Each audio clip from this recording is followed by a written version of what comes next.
So, diri ibutang paon mga kabuds. Yung pain niya mga kabuds, dito natin ilalagay mga kabuds. Kunwari lang ito mga kabuds ha. So, ganyan pagkabit ni mga kabuds. Ganyan. Dito mga kabuds.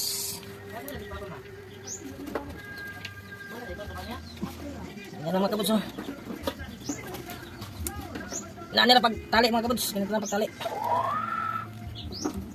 Yan.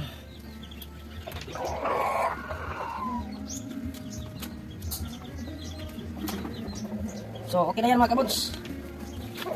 Kunwari dito yung pain mga kabuds. Ito yung pain. Ito yung pansat mga kabuds, lukon. Yung shrimp malaki mga kabuds. Ito yan kain sa pain. Tapos yung paghila natin, ganyan ang mangyayari niya mga kabuds. So, ganyan mga kabuds. Kunwari ito yung malaking hipon mga kabuds. So, madali siya makukuha mga kabuds.